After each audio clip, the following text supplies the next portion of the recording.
मध्य प्रदेश का कल स्थापना दिवस था और प्रदेशवासियों को सबको हमको गर्व महसूस होना चाहिए कि हमारा प्रदेश की स्थापना के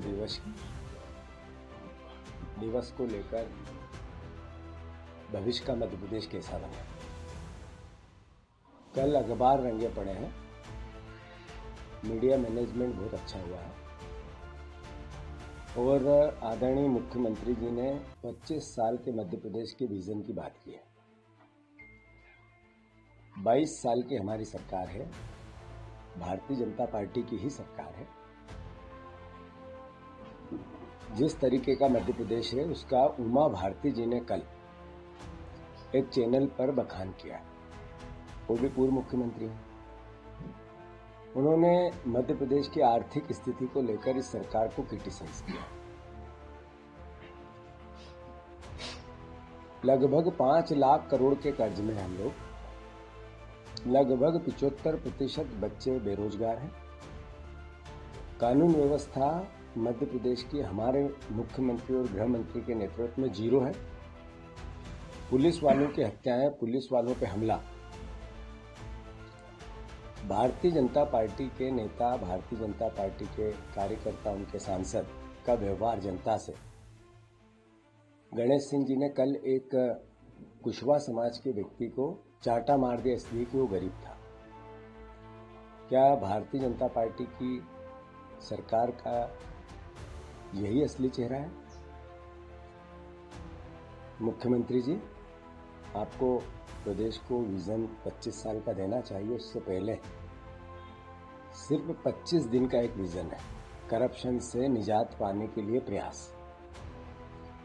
मैंने कई बार बोला कि आपकी सरकार 50% कमीशन की सरकार है और ये तथ्य और तर्क से बोलता हूं मैं, कभी बयान और भाषण में नहीं बोलता।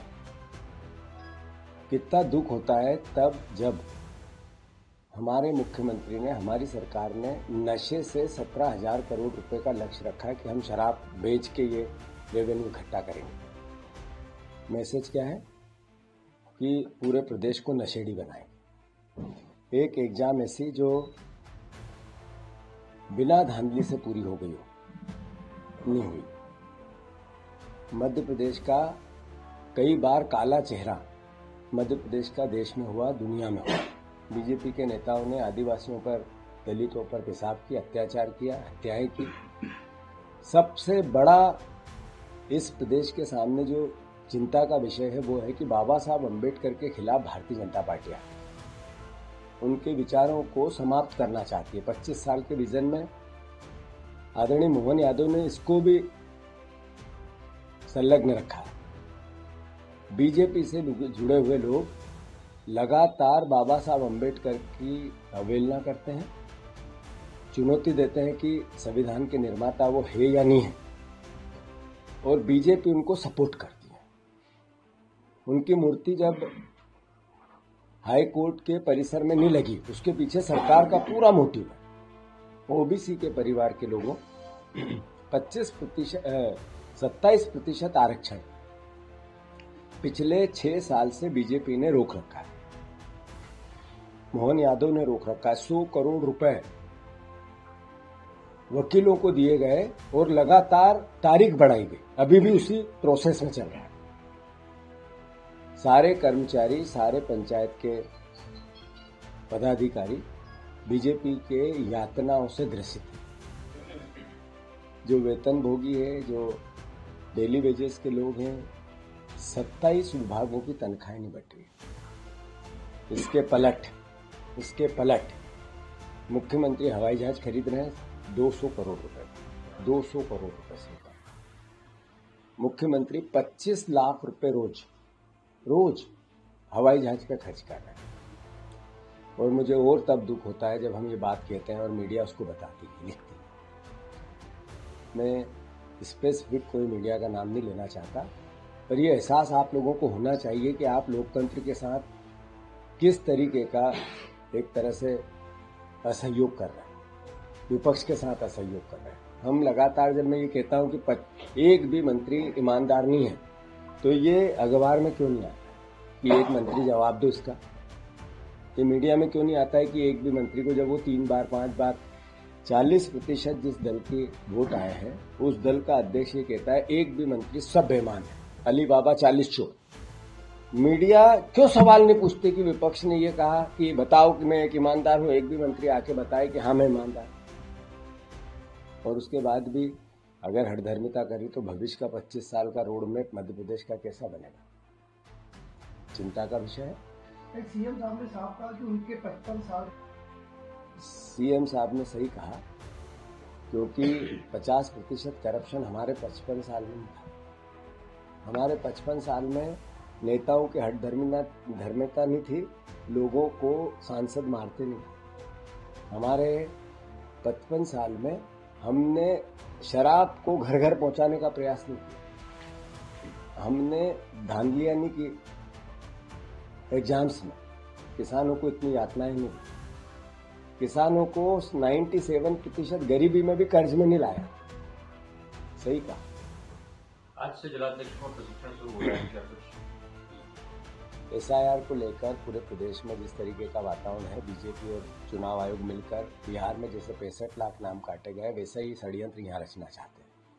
तो उसको लेकर पार्टी को किस तरीके से आगे मंथन करना चाहिए और किस तरीके से अपना पूरा नेटवर्क बनाना चाहिए, सब ऐसी कई बौद्धिक बातें हैं, कई ऐतिहासिक बातें हैं, आज के मध्य प्रदेश की बातें हैं, भविष्य के मध्य प्रदेश की बातें हैं, पार्टी के विचार की बातें हैं, पार्टी के विचार को घर घर ले जाने की बातें हैं, देश के लिए कांग्रेस पार्टी के योगदान की बात है, भविष्य के योगदान की बात है, जो इतिहास चला गया उसके योगदान की बात है। मैं समझता हूं कि हमारे अध्यक्षों को अब लगातार चुनावी पीछे रहने में हमें नए प्रोसेस से काम करना पड़ेगा, उसके लिए लैस होना पड़ेगा, मानसिक रूप से, वैचारिक रूप से और कार्यशैली के रूप से। तो वो सब तमाम बातें हैं, अलग अलग उसके सब्जेक्ट हैं। जब जरूरत लगेगी तो हम मीडिया में और प्रदेश में पहुंचाएंगे। 65,000 बूथ हैं, बूथ लेवल 70-71 70,000 बूथ हो गए हैं। तो कैसे कांग्रेस पार्टी के पास बूथ लेवल के अधिकारी हैं जो तैनात करेंगे ताकि 100% BL है। 5-6 तारीख तक चुनाव आयोग ने हमारे रजिस्टर्ड हो गए। सर, रीवा सांसद का भी एक वीडियो वायरल हुआ है।